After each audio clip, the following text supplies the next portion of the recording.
দেখলাম 2025-এর যে third semester 2026 exactly 2025-এর যে এক্সাম হয়েছে এইচএসের থার্ড সেমিস্টারের বায়োলজির কোশ্চেনের অ্যান্সারগুলো কী কী হবে, যে তোমার যার যে সেটটা পড়েছে সেই সেটটার অ্যান্সার তোমরা দেখে নাও, ঠিক আছে, চেক করে নেবে। আমি যে সেটটা করছি সেটা হচ্ছে বায়ু পরাগী ফুলকে পতঙ্গ পরাগী ফুলের থেকে আলাদা করা যায় নিম্নলিখিত কোন বৈশিষ্ট্যের সাহায্যে। এটার অ্যান্সার হবে এই বিএডটা অ্যান্সার হবে। আমি অ্যান্সার সব করে নিয়েছি, হ্যাঁ সব করে নিয়েছি, তারপরে আমি তোমাদেরকে বলে দিচ্ছি। দেখো তাহলে একেরটা হচ্ছে বিয়ের অ্যান্সার, তারপরে দুয়েরটা, এবার দুয়ের দাগের কোশ্চেনের বলছে, আচ্ছা দুয়ের দাগের কোশ্চেনে এই তিনটা হচ্ছে কি আমাদের মাঝখানেরটা কী হবে, মাঝখানটা ওয়াইটা হচ্ছে সাধারণত সেকেন্ডারি নিউক্লিয়াস। তাহলে সেকেন্ডারি নিউক্লিয়াস মানে কোনটা, নির্ণীত নিউক্লিয়াস। তাহলে ওয়াই এখানে কী আছে, নির্ণীত নিউক্লিয়াস এখানে আছে, এক্স্যাক্টলি ডিটটা অপশন হবে। প্রথমে এগুলো হচ্ছে সহকারী কোষ, তারপরে হচ্ছে ডিম্বাণু, এগুলো হচ্ছে আমাদের প্রতিপাদ কোষ, আর এই দুটো হচ্ছে নির্ণীত নিউক্লিয়াস।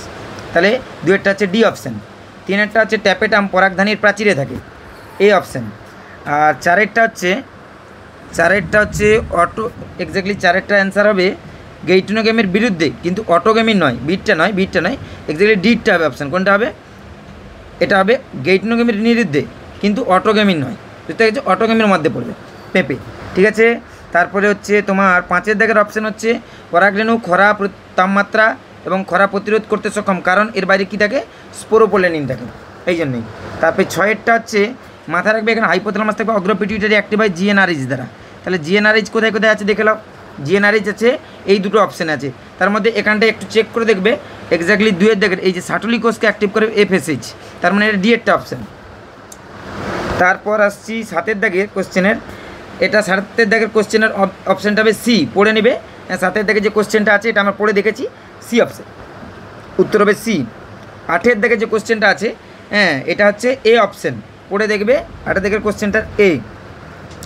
আর নয়ের দাগের যে কোশ্চেনটা আছে, নয়ের দাগে এক দম্পতি এরা হবু সন্তানের লিঙ্গ জন্মাতে, এক্স্যাক্টলি কিছু কিছু কোশ্চেন গণ্ডগোল আছে দু একটা, তবে যে কোশ্চেনগুলো গণ্ডগোল আছে সেগুলো তোমাদের বোর্ড কী করবে, নাম্বার দিয়ে দেবে, সবাইকে সেম নাম্বার দিবে, সবাইকে একই নাম্বার দিয়ে, যে টাচ করেছে সেই পেয়ে যাবে। এক্স্যাক্টলি দুটো কোশ্চেন ভুল আছে, সেই দুটো কোশ্চেন তোমাদেরকে নাম্বার দিয়ে দেবে, গণ্ডগোল আছে, কিন্তু তবুও আমি সেই কোশ্চেনগুলোর অ্যান্সার করার চেষ্টা করেছি, যদি কেউ করে থাকো, নাহলে যে কোশ্চেনগুলো ভুল আছে সেই কোশ্চেনগুলো নাম্বার কিন্তু তোমরা সবাই পেয়ে যাবে। আর নয়ের দাগের কোশ্চেনের অ্যান্সার হচ্ছে বি, নয়ের দাগের কোশ্চেনের অ্যান্সার হবে বি। আর 10এর দাগের কোশ্চেন একটি যৌন রোগ নয়, কোনটা যৌন রোগ নয়, এক্স্যাক্টলি ম্যালেরিয়া হচ্ছে যৌন রোগ নয়, বাকিগুলো কিন্তু যৌন রোগ। তারপর 11 দাগের এই অপশানটা মিলিয়ে দেখেছি আমরা, এই অপশানটা হচ্ছে তোমার কোনটা, সি অপশান, এক্স্যাক্টলি আই হবে, আই কী হবে, বি। দেখো সাটলি কোষ এটা হচ্ছে স্পার্মিওজেনেসিস, জোনা প্যালিসিটা ডিম্বাণু স্তর, মানে 1C2A, 1C2A কোথায় আছে দেখে নাও, 1C2A সি এর দাগের অপশানে আছে।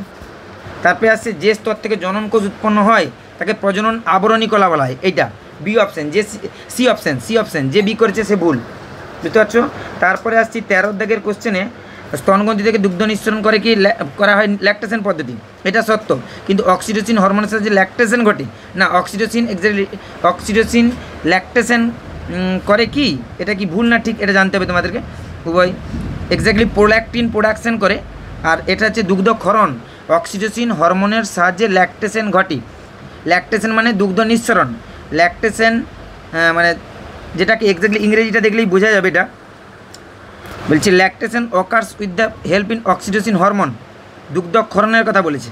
বা দুগ্ধ এক্স্যাক্টলি উৎপন্ন করে কে, আমাদের দুগ্ধ উৎপন্ন করে প্রোল্যাকটিন, আর দুগ্ধ ক্ষরণ করে কে, অক্সিটোসিন। তার মানে দুটো অপশানই কী হচ্ছে এখানে ঠিক হচ্ছে, তার মানে এর দিকের অপশানটা হবে, উভয়ই বাক্যই সত্য, বুঝতে পারছো। দুগ্ধ নিঃসরণ প্রক্রিয়া ল্যাকটেশন, এটা ঠিক, আর অক্সিটোসিন হচ্ছে দুগ্ধ নিঃসরণ মানে ক্ষরণ যেটাকে বলা হয়, ল্যাকটেশন যেটাকে বলেছি, ঠিক আছে। এখানে ইংরেজিতেও বলেছি কি ল্যাকটেশন মানে দুগ্ধ ক্ষরণ, কিন্তু দুগ্ধ উৎপন্ন হলে কী হতো, প্রোল্যাকটিন, তাহলে এ অপশান হবে এটা। তারপরে আসছি কত 14 দাগের কোশ্চেন, রজচক্রে, এটা তো সবাই জানো, রজচক্রের পর্যায়ক্রমিক দশা চিহ্নিত করতে বলেছে। রজচক্রের পর্যায়ক্রমিক দশা কী হবে বলেছে, যে প্রথম লিউটিয়াল ফেজ কোনো মতেই হবে না, প্রথম আসবে রজস্রাবীয় দশা, তারপরে ডিম্বতলী দশা, তারপরে ডিম্ব নিঃসরণ দশা, তারপরে হচ্ছে লিউটিয়াল দশা, লাস্টে আসে সবসময়ের জন্য কর্পাস লিউটিয়াল ফেজ, বুঝতে পারছো। এবারে যদি রজচক্রের পর্যায়ক্রম এটা দেখা হয় তাহলে এটা সিটটা অপশান হচ্ছে, কিন্তু যদি বই অনুসারে দেখা হয় প্রথম লিউটিয়াল দশা দিয়েছে, বই অনুসারে এইটা হচ্ছে স্টেপ মানে এটা হচ্ছে মেন স্টেপ অনুসারে হয়, বুঝতে পারছো। প্রথম রজস্রাব দশা এইটা ছক, তোমাদের যে গ্রাফ ছক দেওয়া ছিল সেটা হচ্ছে সি, কিন্তু বইতে যে সিরিয়াল সাজানো ছিল সেটা হচ্ছে ডি অপশান। এক্স্যাক্টলি এখানে তোমরা সি অপশানটা যে করেছো তারটা আশা করছি ঠিক হবে, তার মধ্যে এখন কি করে দেখা যাবে, ঠিক আছে। তারপরে আসছি, এখানে বলছি ওভিলেশনের পর ডিম্বাশয়ের উৎপন্ন যে অস্থায়ী অন্তঃক্ষরাগ্রন্থি তাকে বলে কর্পাস লিউটিয়াম এবং প্রজেস্টেরন হরমোন, ডিটটা। তারপর আসছি 16 নিম্নবর্ণিত কোন প্রপার্টি ফ্যাক্টর হার্ডিনবার্গের মূলে জিন প্রভাব জেনেটিক ফ্লো হবে, বুঝতে রিক্যাপিচুলেশন যে করেছে সে ভুল, বুঝতে পারছো। তারপরে হচ্ছে সন্ধ্যামালতি অসম্পূর্ণ প্রকটতা, এটা সবাই জানে, হ্যাঁ। তারপরে 18 থেকে এইটা হচ্ছে কি কোশ্চেন বলেছে, এর অনুপাত হবে কত হবে, এটা এক্স্যাক্টলি একটা টেস্ট ক্রসের গল্প বলেছে, টেস্ট ক্রস সেটা হচ্ছে কি 1:1:8, এইটা বিটটা অপশান হবে টেস্ট ক্রস। তারপর বলেছে টেলোসেন্ট্রিক, এটা একবারে যাচ্ছাতে একবারে বাজে কোশ্চেন দিয়েছে, হ্যাঁ। টেলোসেন্ট্রিক কী হবে, আই প্রকৃতির হবে, টেলোসেন্ট্রিক আই মানে একের বি, একের বি, এক বি কোথায় আছে দেখো, একের বি এটাতে আছে, তাই এটা একবার সহজ কোশ্চেন, এটা 9-10-এর কোশ্চেন, 9-এর কোশ্চেন, বুঝতে পারছো, 9-10-এর কোশ্চেন দিয়েছে, একের বি আর কোনো অপশান নেই, তাই এটা করে দেবে বিটটা। 20টা কী হচ্ছে, 20 এটা আমি করে দেখেছি, এক্স্যাক্টলি বলেছে বিবৃতি, স্ত্রী পাখি হেটেরোগ্যামেটিক, পুরুষ পাখি হোমোগ্যামেটিক, স্ত্রী পাখি সেক্স ZW আর পুরুষ পাখি ZZ, বুঝতে পারছো, এটা ঠিকই আছে, উভয় সত্য এবং সঠিক ব্যাখ্যা 20 এ। তারপর 21-এ আসছি, 21-এরও কী হবে, নিম্নলিখিত বিকল্প পলিজেনিক বংশগতির উদাহরণ নয়, মানুষের চর নয় বলেছে, এক্স্যাক্টলি পলিজেনিক বংশগতির উদাহরণ নয় বলেছে, সেটা হচ্ছে অপশান বি হবে, 21-এর বি।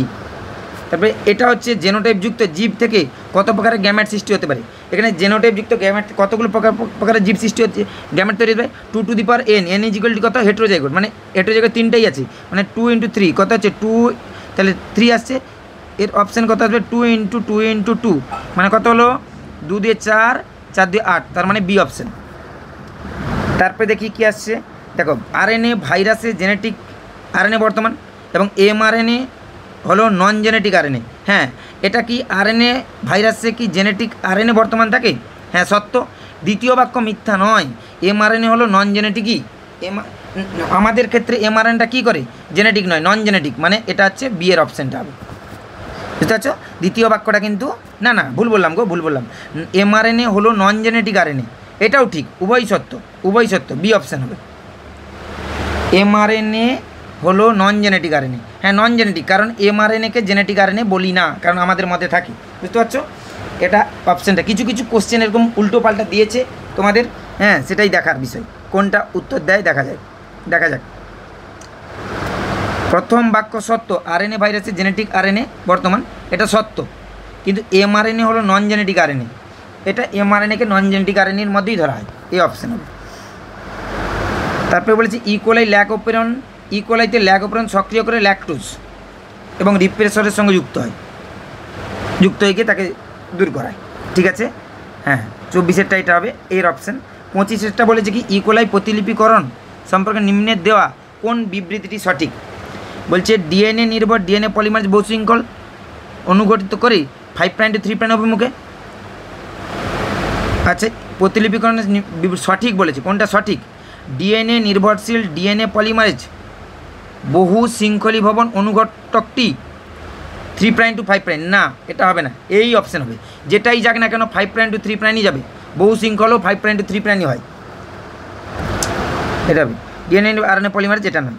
তারপরে বলেছে কি যে প্রোটিনের DNA রেপ্লিকেশনের সময় খুলে যাওয়া অ্যাক্টিন, এটা হচ্ছে SSB, 26-এরটা সি হচ্ছে, আর এটা হচ্ছে 7-এরটা হচ্ছে যে উপরে গ্রিফিথ এক্সপেরিমেন্ট দিয়েছে, সেটা হচ্ছে ডিপ্লোকোকাস নিউমোনি, এরটা অপশান হবে, ইকোলাই হবে না কোনো মতে। আর বলেছে এখানে ব্যাকটেরিয়াল ট্রান্সফরমেশন ঘটবে অবশ্যই, এবং 29-এর দাগে বলছে অ্যাভিরুলেন্ট, এটা সিটটা অপশান হবে, বুঝতে পারছো, সিটটা। তারপরে বলেছে আচ্ছা HK3S সম্পর্কে কোন বক্তব্যটি ভুল, এটা হচ্ছে তাপে মৃত, এটা হচ্ছে ডির অপশানটা হবে, এটা কোন অপশানটা হবে, ডির অপশানটা। আর 31-এর দাগে এটা হচ্ছে কার্বন 14 নিয়ে করা হয়েছিল, কার্বন 14-এর ওপর আমাদের জীবাশ্মের বয়স নির্ণয় করা হয়, কার্বন ডেটিং করে। আর 32-এর দাগের হচ্ছে এটা হচ্ছে সমসংস্থ, কি বলেছে ইংরেজিটা, palaeontological evidence ইভলিউশনস refer to the development of embryo, এটা তো নয়। হোমোলোগাস অর্গান, আচ্ছা অ্যানালোগাস অর্গান, হোমোলোগাস এখানে বলেছে palaeontological evidence for evolution refer to the, এখানে সমসংস্থঙ্গ হবে। এখানে প্যালিওন্টোলজিক্যাল মানে এখানে বিবর্তনের জীবাশ্ম সম্পর্কিত প্রমাণগুলি নিম্নলিখিত কোন বিষয়টি সূচিত করে। এখানে সমসংস্থ সমবৃত্তীয় দুটোই হওয়া উচিত, সমবৃত্তীয় মানে অ্যানালোগাস অর্গান। এবারে এটার এই কোশ্চেনটা কনফিউজিং, এবারে কোনটা দেবে সেটা আমরা জানি না, সেটার উপর নির্ভর করে তোমরা যদি বি বা ডি করে থাকো তাহলে যে কোনো একটা অপশান নিতে পারে ওরা। তাহলে 33-এর কী বলেছে এখানে, 33-এর এটা বাদুড়ের ডানা এবং পতঙ্গের ডানা, এদের গঠন আলাদা কিন্তু কাজ কি একই, তাহলে এরা কি হবে, গঠন আলাদা কাজ একই, বুঝতে পারছো, গঠন আলাদা কাজ একই মানে কি, এটা কনভার্জেন্ট ইভলিউশন, তাই তো, কনভার্জেন্ট ইভলিউশন। তাহলে কি হচ্ছে আমাদের 4-এরটা সি, দেখো 4-এর সি কোথায় আছে, 4-এর সি এখানে আছে, তাই এটা হবে অপশান। 34-এর দাগে ডিএনএ হিস্টোন, এটা হবে সির অপশানটা, এটা হবে সির অপশান। আর 35-এর দাগে হবে এটা হচ্ছে ডি, এটা ট্রান্সফসফেট দ্বৈত এটা উৎসেচক রূপে কাজ করবে। 35-এরটা 2-এর অপশানটা ঠিক আছে, এবং আমাদের এই 2-এর অপশানে যেটা থাকবে এটা বি আর এ, তার মধ্যে দেখা যাবে কোনটা হয়, বুঝতে পারছো। এবারে বিক্রিয়ার গতিকে কমিয়ে যাবে, এখানে 2-এরটা ঠিক আছে, তার মানে 1-এরটা না হলে 3-এরটা সাবস্ট্রেট হিসেবে কাজ করবে কি ডিঅক্সি রাইবো নিউক্লিওসাইড ট্রাইফসফেট দ্বৈত উদ্দেশ্য পালন করে। এক্স্যাক্টলি অপশানটা হওয়া উচিত 35-এর দাগের অপশানটা হওয়া উচিত আমাদের বিএডটা, কোনটা হবে বিএডটা অপশানটা হওয়া উচিত, ঠিক আছে। এই ছিল তোমাদের কোশ্চেন অ্যান্সার, সবাই তোমরা মিলিয়ে নাও এবং কে কত পারবে। দেখো এরকম কিছু কোশ্চেন কনফিউশন দিয়েছে এইবারে এক্সামে, অনেক ভুল আছে, দুটো কোশ্চেন ভুল আছে, আমি তবু অ্যান্সার করতে চেষ্টা করছি। হ্যাঁ, তোমরা দেখে নেবে, এরপরে মিলিয়ে নাও কে কত পাচ্ছ, দিয়ে কমেন্টে জানাও কে কত পাবে। ওকে, চলো এই হচ্ছে তোমাদের পড়া আজকের, এই পর্যন্ত আজকে কোশ্চেন আলোচনা, এবং দেখে নাও, চেক করে নাও, ঠিক আছে। দেখা হচ্ছে নেক্সট ভিডিওতে।